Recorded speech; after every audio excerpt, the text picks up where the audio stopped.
है ना, कि how this reciprocating compressor will work, कैसे ये वर्क करेगा, ठीक है ना।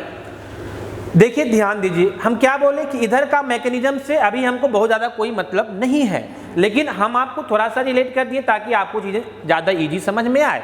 ये आपका क्रैंक होता है जो कि रोटेटरी मोशन होता है, रोटेट करते रहता है, और ये रोटेटरी मोशन जो है यहाँ पे पिस्टन सिलेंडर अरेंजमेंट में, है ना, रेसिप्रोकेटिंग मोशन में आपका क्या हो जाता है, कन्वर्ट हो जाता है। मतलब आपका जो पिस्टन है वो कैसा मूव करता है, रेसिप्रोकेटिंग मोशन होता है ना। चलिए आइए यहाँ पे ध्यान दीजिए, समझिए, अब देखते हैं क्या यहाँ पे है ना।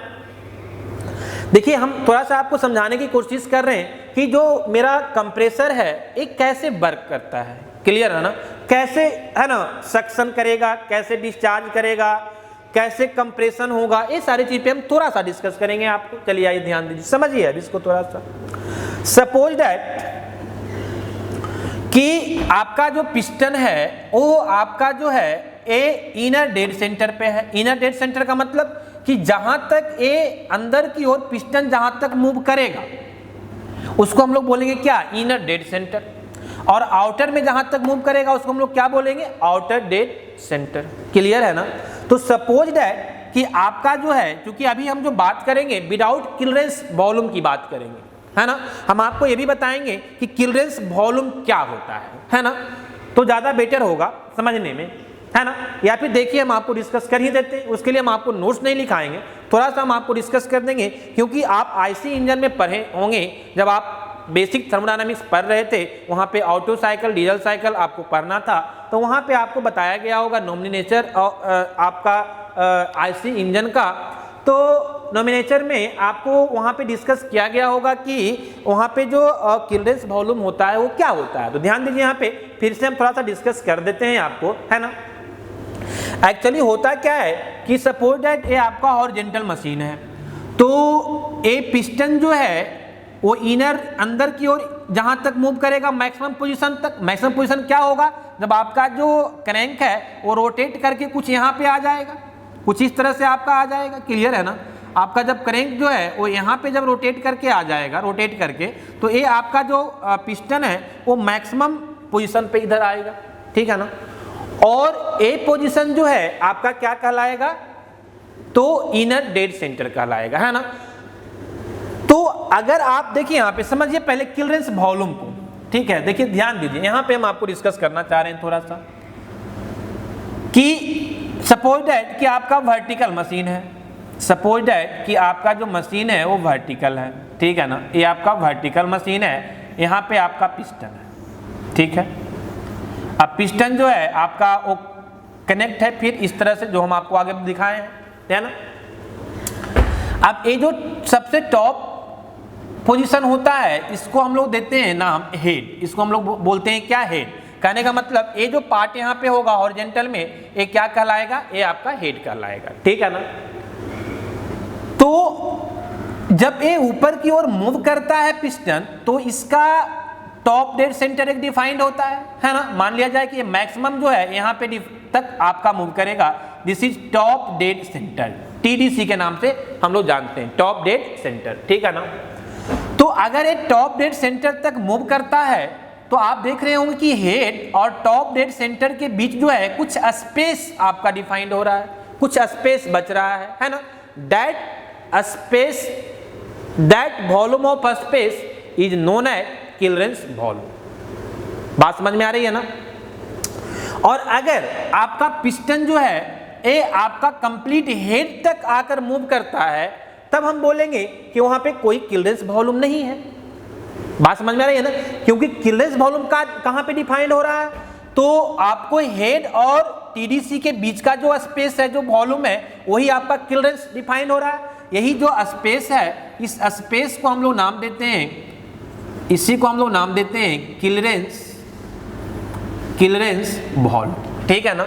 इसी को हम लोग नाम देते हैं क्लियरेंस वॉल्यूम, क्लियर है ना। तो कहने का मतलब है कि अगर हम क्लियरेंस वॉल्यूम बोलें कि विदाउट क्लियरेंस वॉल्यूम, मतलब क्लियरेंस वॉल्यूम हम नहीं ले रहे हैं, तो इसके मतलब क्या हुआ कि आपका टीडीसी जो है वो इस पोजीशन पे नहीं होगा, ये कहां पे होगा आपका, मतलब हेड तक जाकर होगा। बात समझ में आ रही है, क्योंकि आपका कोई क्लियरेंस नहीं डिफाइन होने का मतलब बीच का स्पेस डिफाइन नहीं होना चाहिए, क्लियर है ना। तो कहने का मतलब ये हुआ कि अगर हम बोलेंगे विदाउट क्लीयरेंस वॉल्यूम, मतलब कि आपका पिस्टन जो है वो कंप्लीट यहां तक मूव करता है, क्लियर है। और अगर हम बात करेंगे कि विद क्लीयरेंस वॉल्यूम, मतलब आपका पिस्टन जो है वो कुछ पोजीशन, मान लीजिए कि सपोज कि आपको यहां पर आकर रुक जाता है ना, इसके आगे आपका पिस्टन मूव नहीं करता है, तब हम बोलेंगे कि ये जो स्पेस मेरा डिफाइंड होगा, ये जो स्पेस डिफाइंड होगा, this volume of space is known as clearance volume, clear है ना। तो अभी जो हम आपको बात कर रहे हैं that is without clearance volume, है ना। अभी जो हम आपको बात करेंगे वो हम क्या बात करेंगे, विदाउट क्लीयरेंस वॉल्यूम। अब समझिए, अब ध्यान दीजिए यहाँ पे, ये तो हम आपको क्लीयरेंस वॉल्यूम डिफाइन कर दिए। अब क्या होता है, वर्क कैसे करता है आपका रेसिप्रोकेटिंग कंप्रेसर, वो ध्यान दीजिए कि सपोज दैट कि आपका जो पिस्टन है वो कंप्लीट आपका इस पोजीशन पे आया हुआ है, क्लियर है ना। और यहां से अब ये क्या कर रहा है कि पीछे मतलब बैक डायरेक्शन में मूव करना चाह रहा है, क्लियर है ना। तो जैसे ही ये बैक डायरेक्शन में मूव करना चाहेगा, क्लियर है, जैसे ही ये बैक डायरेक्शन में मूव करना चाहेगा, सिलेंडर के अंदर का जो प्रेशर है वो लो डिफाइंड होगा, लो प्रेशर डिफाइंड होगा, क्लियर है ना। लो प्रेशर डिफाइंड होगा, तो जैसे ही लो प्रेशर जो है, जो भी यहां पे लो प्रेशर जो डिफाइंड हुआ, वो अगर एटमॉस्फेरिक PATM, आप समझते होंगे PATM मींस एटमॉस्फेरिक प्रेशर, अगर सिलेंडर के अंदर का प्रेशर एटमॉस्फेरिक प्रेशर से लो हो गया और आपका जो सक्शन पाइप है वो एटमॉस्फेयर में ओपन है, तो यहां का जो आपका एयर है वो क्या कर जाएगा, यहां से फ्लो कर जाएगा।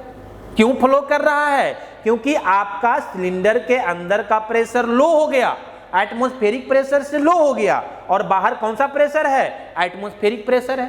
तो एटमॉस्फेरिक प्रेशर आपका हाई हो गया, तो हाई प्रेशर से लो प्रेशर की ओर आपका जो एयर है, आपका जो फ्लूइड है वो क्या कर जाएगा, फ्लो कर जाएगा, क्लियर है ना।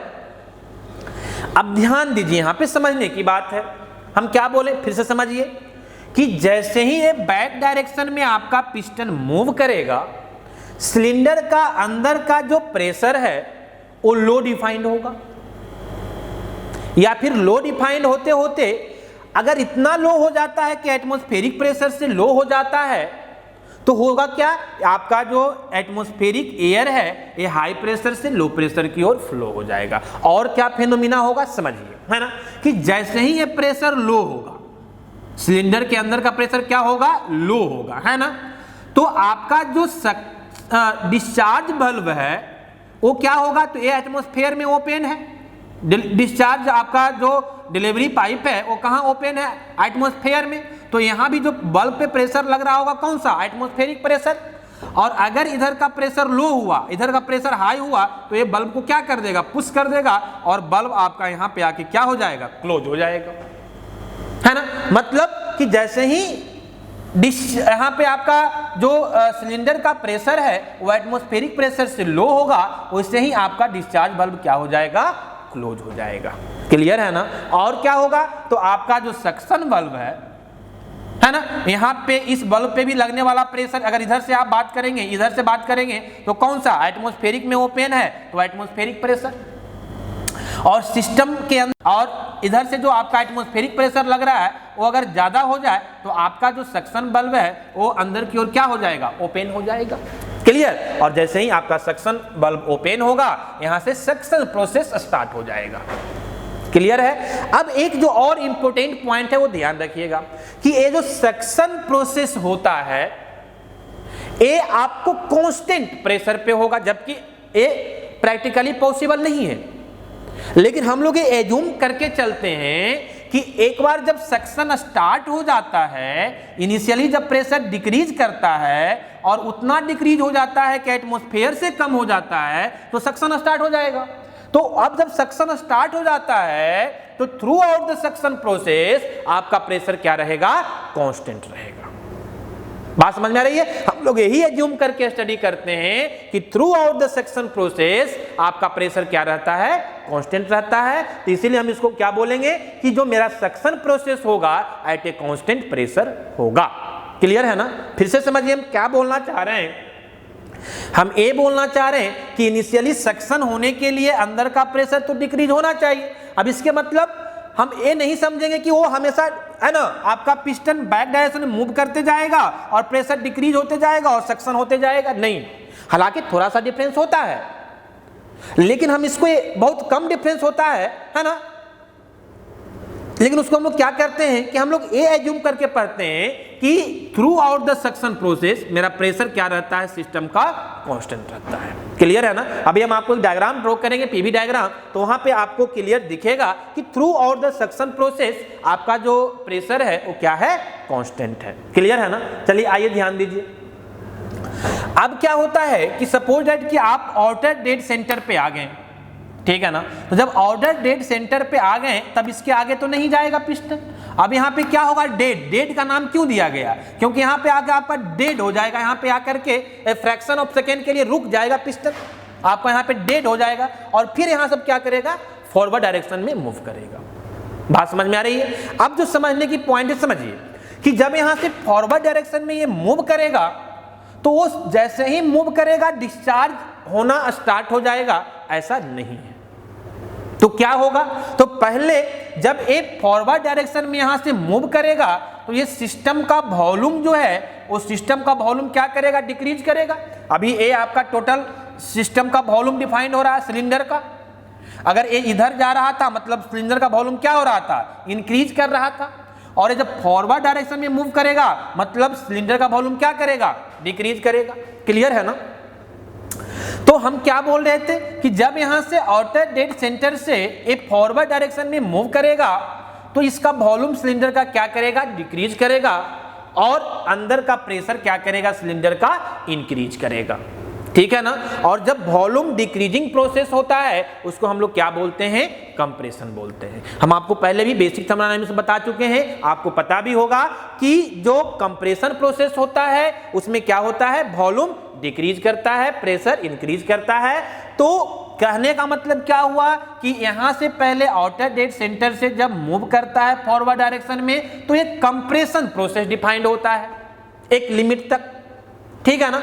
और कंप्रेशन प्रोसेस डिफाइंड होने के बाद जब आपका प्रेशर क्या हुआ, सिस्टम का बढ़ जाएगा, प्रेशर गैस का क्या हो जाता है, वेरी हाई हो जाता है। और समझिए अब क्या होगा कि जब सिस्टम का प्रेशर हाई हो जाता है ड्यूरिंग द कंप्रेशन प्रोसेस, तो हाई प्रेशर होने का मतलब सिस्टम का प्रेशर हाई हो गया, एटमॉस्फेरिक प्रेशर तो जो था वही रहेगा आपका, है ना। और ये हाई प्रेशर जैसे ही एटमॉस्फेरिक प्रेशर से हाई हो जाता है ना, एबव एटमॉस्फेरिक प्रेशर हो जाता है सिलेंडर का, तो आपका जो सक्शन बल्ब है इधर से आपका कौन सा लग जाएगा, जो आपका प्रेशर है सिलेंडर का वो प्रेशर एक्ट करेगा, और इधर से एटमॉस्फेरिक प्रेशर है ना, और इधर का प्रेशर एटमॉस्फेरिक से क्या हो गया, ज्यादा हो गया, तो यहां से आपका ये सक्शन बल्ब को क्या करेगा, पुश कर देगा, और ये आपका सक्शन बल्ब क्या हो जाएगा, क्लोज हो जाएगा। बात समझ में आ गया? तो जैसे ही कंप्रेशन प्रोसेस में सिलेंडर के प्रेशर एटमॉस्फेरिक प्रेशर से एबव होगा, आपका सक्शन बल्ब क्या हो जाएगा, क्लोज हो जाएगा, और आपका जो डिस्चार्ज बल्ब है वो क्या हो जाएगा, ओपन हो जाएगा। समझ में आ रहा होगा कि इधर से प्रेशर ज्यादा हो गया और एटमॉस्फेरिक का कम हो गया, तो इधर से प्रेशर इधर से मूव कर जाएगा बल्ब, तो इधर जब मूव करेगा आपका बल्ब तो आपका यहाँ पे क्या हो जाएगा, ये ओपन हो जाएगा डिस्चार्ज बल्ब, और यहाँ से क्या स्टार्ट हो जाएगा, आपका डिस्चार्ज स्टार्ट हो जाएगा। क्लियर है ना? तो ये आपका क्या है, फिर यहाँ पे रिसीवर होता है, जैसा कि हम आपको बताए थे कि हम एयर कंप्रेसर में जहाँ पे हम लोग एयर फिलिंग स्टेशन पे बात करते हैं तो वहाँ पे हम लोग क्या करते हैं, एक वेसल रखते हैं जिसको हम लोग रिसीवर भी बोलते हैं। वहाँ पे हम लोग क्या करते हैं, तो जो डिस्चार्ज होता है वहाँ से उसको हम रिसीव कर लेते हैं और वहाँ पे हम लोग स्टोर कर लेते हैं with the high pressure. Clear है? तो ये आपका सिंपल वर्किंग प्रिंसिपल था, इस तरह से आपका क्या करेगा, वर्क करेगा। ठीक है ना? इसको हम डिटेल्स में नहीं लिखा सकते, this is not possible by the recorded video, है ना। तो हम आपको अच्छे से एक्सप्लेन कर दिए। इसको आप अपने नोट्स में चाहें तो लिख भी सकते हैं, या फिर आपको वीडियो रहेगा तो आप कभी भी रिक्वायरमेंट होगा, है ना, एग्जाम के पहले भी आपको एक बार उसको देख लेंगे तो आप अच्छे से इसको एक्सप्लेन कर सकते हैं। क्लियर है ना। बहुत शॉर्ट में हम फिर से आपको एक बार डिस्कस कर देते हैं, ध्यान दीजिए, इंपॉर्टेंट है। कुछ नहीं, बहुत सिंपल प्रिंसिपल है कि जैसे ही यहां से मेरा बैकवर्ड डायरेक्शन में पिस्टन मूव करता है, सिलेंडर के अंदर का प्रेशर, है ना, लेस देन एटमॉस्फेरिक प्रेशर हो जाता है, और उस कंडीशन में मेरा जो सक्शन बल्ब है वो ओपन हो जाता है और डिस्चार्ज बल्ब क्या हो जाता है, क्लोज हो जाता है, और मेरा सक्शन प्रोसेस स्टार्ट हो जाता है। क्लियर है ना। और through out the suction process मेरा प्रेशर क्या रहता है, कांस्टेंट मानते हैं, कांस्टेंट मान के स्टडी करते हैं। फिर जब हम आउटर डेड सेंटर पे आ जाते हैं, सक्शन प्रोसेस क्लोज, है ना, आपका क्लोज हो जाता है। अब यहां से मेरा जो पिस्टन है वो फॉरवर्ड डायरेक्शन में मूव करता है, और पहले क्या होता है, एक कंप्रेशन प्रोसेस होता है। हम डायग्राम में आपको बताएंगे कि ये कंप्रेशन प्रोसेस जो है ये पॉलीट्रोपिक प्रोसेस पे भी हो सकता है, आइडियाबेटिक पे भी हो सकता है, आइसोथर्मल पे भी हो सकता है ना, वो किसी भी प्रोसेस पे हो सकता है। तो हम डायग्राम में आपको एक्सप्लेन करेंगे इसको, है ना। तो एक सबसे हम क्या बोले, ये समझने की बात है कि जैसे ही यहां से फॉरवर्ड डायरेक्शन में मूव करता है, डिस्चार्ज होना स्टार्ट नहीं हो जाता है। पहले क्या होता है, एक कंप्रेशन प्रोसेस होता है, और कंप्रेशन का मतलब कि वॉल्यूम डिक्रीज करता है, प्रेशर इंक्रीज करता है, और जब प्रेशर सिस्टम का एटमॉस्फेरिक से ज्यादा हो जाता है, फिर से बल्ब का फिनोमिना होगा कि आपका जो सक्शन बल्ब है वो क्या हो जाएगा, क्लोज, और डिस्चार्ज बल्ब क्या हो जाएगा, ओपन, और फिर मेरा क्या हो जाएगा, तो मेरा डिस्चार्ज प्रोसेस स्टार्ट हो जाएगा। और थ्रू आउट द डिस्चार्ज फिर से हम प्रेशर क्या मानते हैं कि कांस्टेंट है। तो दोनों में थ्रू आउट द सक्शन आपका प्रेशर कांस्टेंट रहेगा, थ्रू आउट द डिस्चार्ज आपका प्रेशर क्या रहेगा, कांस्टेंट रहेगा। लेकिन कंप्रेशन में क्या होगा, प्रेशर इंक्रीज करेगा, क्योंकि कंप्रेशन का मतलब ही हम लोग समझते हैं वॉल्यूम डिक्रीज और प्रेशर इंक्रीज। क्लियर है ना। तो ये आपका, है ना, कंप्लीट एक्सप्लेनेशन है ना, प्रिंसिपल किस तरह से हम लोग वर्क करेगा, रेसिप्रोकेटिंग कंप्रेसर कैसे वर्क करता है, ये हम आपको एक्सप्लेन कर दिए।